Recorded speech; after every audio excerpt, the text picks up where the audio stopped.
tous, c'est Jenny Garden, je suis médium conférencière et je pratique aussi le Reiki et le magnétisme. Alors, la vidéo d'aujourd'hui va faire écho à la vidéo que je viens de tourner. Je ne sais pas encore dans quel ordre je vais les mettre, mais en fait, la vidéo que je viens de tourner, c'est pourquoi faire un soin énergétique. Alors là, ça va être la même chose, mais pour la voyance. Pourquoi faire une voyance ou une guidance? Voilà. Donc c'est ça l'objet de la vidéo. Alors déjà, je vais vous expliquer c'est quoi la différence entre une voyance et une guidance. Une voyance, c'est tout simplement le consultant, si vous voulez, attend des réponses précises à ses questions. Est-ce que je vais trouver un travail? Dans quoi je vais orienter mon gamin, voilà, dans ses études, dans quoi ça serait bien de s'orienter, est-ce que je vais rencontrer quelqu'un, l'amour de ma vie, quand, etc. C'est souvent aussi dans un but de se rassurer quelque part, hein. C'est pour ça qu'on fait souvent une voyance.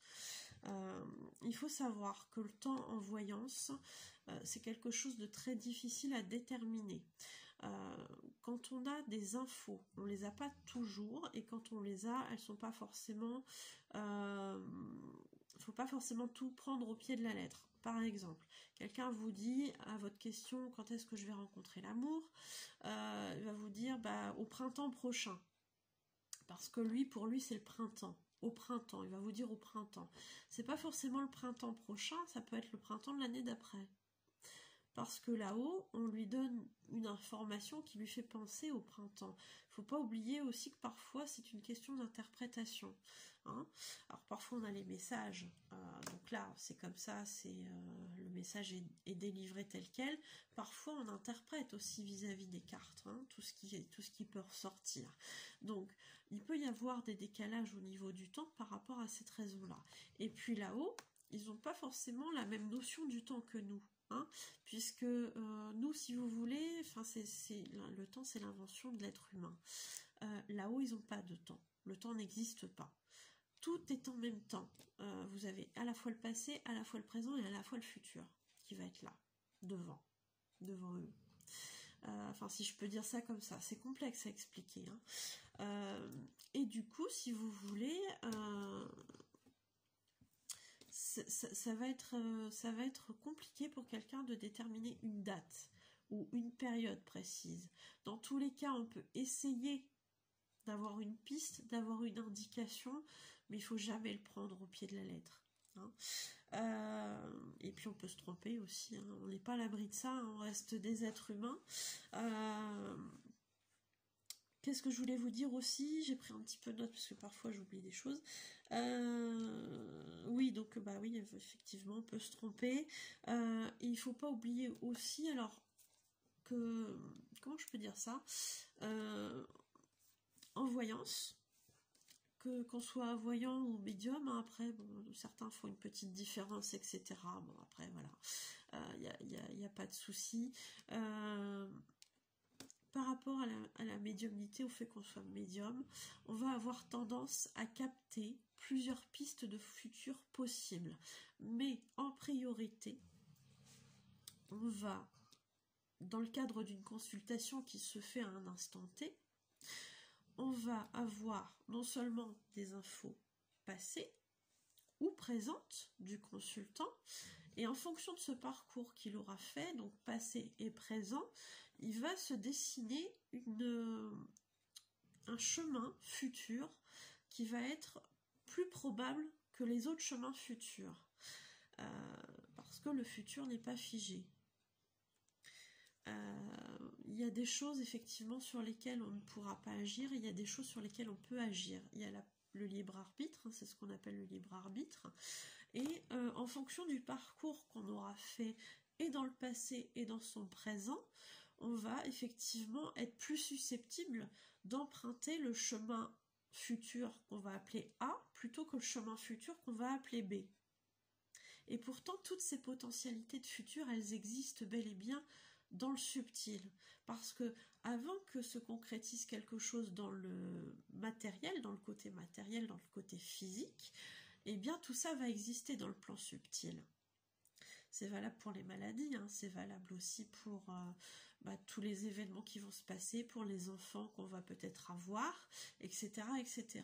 Tout ça a une existence déjà dans l'énergétique avant d'exister sur le plan matériel. Donc ça, il faut bien l'avoir en tête. Et quand vous consultez un voyant, je dis une bêtise, par exemple en mars, tout ce que vous aurez fait avant mars, donc non seulement dans la même année, mais dans les années précédentes, aura un impact sur votre présent et aura un impact sur votre futur. Donc, on va se profiler un futur plus probable que les autres, et c'est cette piste-là, ce plus probable-là, ce futur plus probable-là, que va capter le voyant, le médium.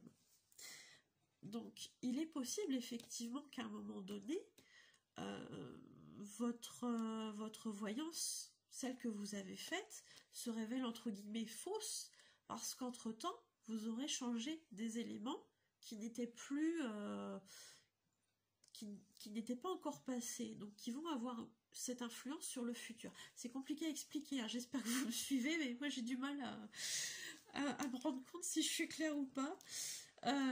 Bon, au pire des cas, vous me contactez, vous me faites un mail, ou vous me voyez sur Facebook, il n'y a pas de souci, vous me direz, et puis j'apporterai éventuellement des précisions s'il faut. Donc, c'est pas toujours simple, mais voilà, vous allez vous diriger vers une piste probable de futur, et si vous changez des choses avant d'être arrivé à ça, forcément le futur ne sera peut-être plus tout à fait le même, et il y aura peut-être une petite bifurcation. Donc c'est pas forcément le voyant qui se sera trompé, bien que ce soit toujours possible qu'on se trompe, hein, on est des êtres humains, c'est possible qu'on se trompe, mais c'est pas toujours le cas. Parfois c'est vous qui n'avez pas voulu ou qui avez modifié des choses, hein. C'est aussi pour ça parfois qu'on peut faire une voyance. Qu'est-ce qui se profile là tout de suite dans mon futur si je reste sur la même chose là, sur le même schéma de ce qui se passe en ce moment, etc., dans la même attitude, dans la même énergie? Qu'est-ce qui va se passer dans le plus probable, voilà, au niveau du futur? Et si ça ne vous convient pas, libre à vous du coup d'agir pour avoir ensuite ce qui vous conviendrait mieux, et de pouvoir éviter ce qui ne vous convient pas. Donc ça, c'est vous aussi, vous avez ce pouvoir là-dessus. Alors il y aura des choses qu'on pourra changer, il y aura des choses, ça sera trop tard pour qu'on les change, etc. Après, c'est un grand débat, hein. C'est très très compliqué, ça entraîne beaucoup de choses, hein. Mais il y a toujours possibilité de pouvoir changer effectivement des choses. Ça ne voudra pas dire que le voyant se sera trompé, ça veut peut-être dire que vous avez suivi du coup un autre chemin que celui qui était prévu ou plus probable pour vous, tout simplement. Donc j'étais en train de faire, de vous expliquer la différence entre une voyance et une guidance. Donc pour la voyance, je pense que j'ai essayé d'être claire. J'espère que je l'ai été.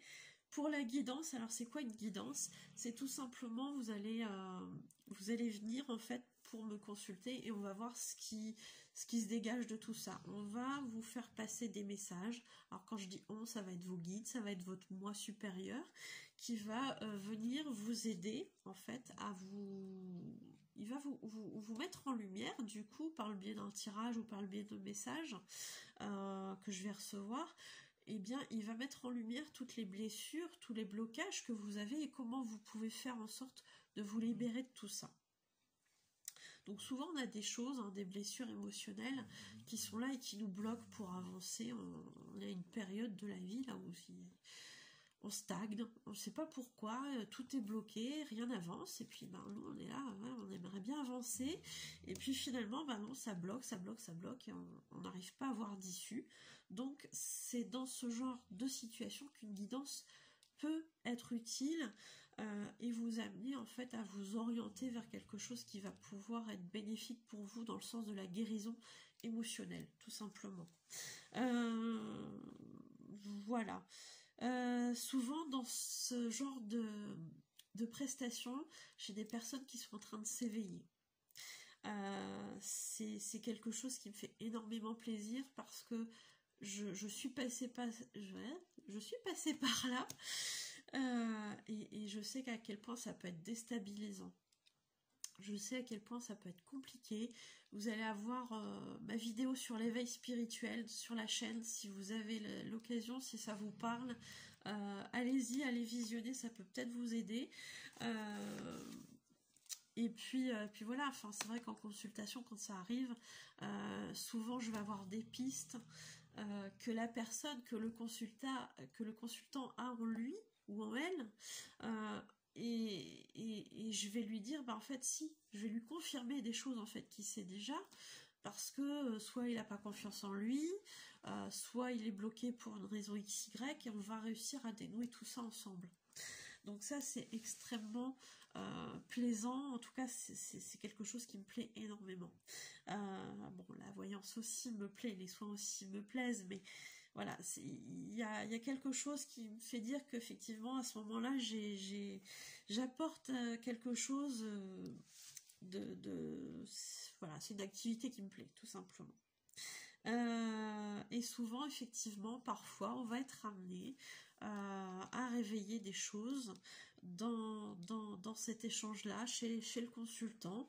Voilà, il va avoir des idées, il va avoir des rêves, et puis pour une raison XY, il va se bloquer, et puis on va réussir à se dépatouiller avec tout ça, et à la fin, il va se dire, bah ouais, en fait, je sens bien que ce truc-là m'appelle, mais j'y allais pas parce que j'avais peur, parce que j'avais des croyances limitantes, etc. Donc c'est toujours très très intéressant.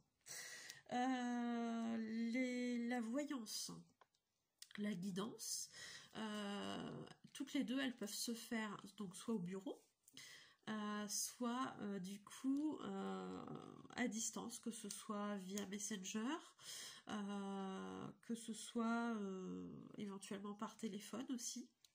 Donc tout ça, vous avez possibilité de retrouver mes coordonnées pour me joindre à la fin de la vidéo. J'ai aussi fait une vidéo sur comment trouver le bon praticien. Alors je sais pas encore comment je vais l'appeler, parce que j'ai fait plusieurs vidéos là à la suite, donc je sais pas quelle vidéo je vais mettre en premier, je sais pas encore les titres qu'elles vont avoir, mais j'ai fait également une vidéo sur comment choisir son praticien énergétique ou son voyant. Donc bien évidemment c'est des domaines différents, mais qui restent sur l'énergétique et sur la médiumnité, et vous allez pouvoir avoir quelques tuyaux pour choisir la bonne personne, en tout cas celle qui vous apportera le plus au niveau de vos attentes, en fait, tout simplement. Donc je vais essayer de mettre les liens dès qu'ils seront disponibles, il n'y a pas de souci. Et puis voilà, vous pouvez donc me contacter sur Facebook, sur mon email, vous avez toutes les coordonnées à la fin de la vidéo. Et vous avez aussi possibilité de me laisser un commentaire, de me donner des idées de vidéos en fonction de ce que vous avez besoin. Il n'y a aucun souci là-dessus, j'y réponds si le sujet s'y prête, si j'ai assez de connaissances aussi finalement là-dessus, parce que je suis comme vous, j'apprends tous les jours. Voilà, donc il y a des choses que je maîtrise, et puis d'autres sur lesquelles je dois encore me renseigner et travailler, il n'y a aucun souci là-dessus. Si j'ai pas suffisamment de connaissances, je me renseignerai. Il n'y a pas de souci, vraiment. Donc vous pouvez me faire tout ça, vous pouvez mettre un petit pouce si la vidéo vous a plu. Je serai contente de l'apprendre, et surtout abonnez-vous si ma chaîne vous plaît, si la vidéo vous plaît, abonnez-vous. Donc vous cliquez sur le bouton s'abonner qui est en rouge, et ensuite vous aurez une petite clochette. Si vous cliquez dessus, vous serez prévenu des nouvelles vidéos dès qu'elles arrivent. Voilà, écoutez, j'espère avoir répondu à vos questions, et ça sera avec plaisir que je vous retrouverai pour une guidance ou une voyance. Je vous souhaite une excellente journée et je vous dis à bientôt. Prenez soin de vous.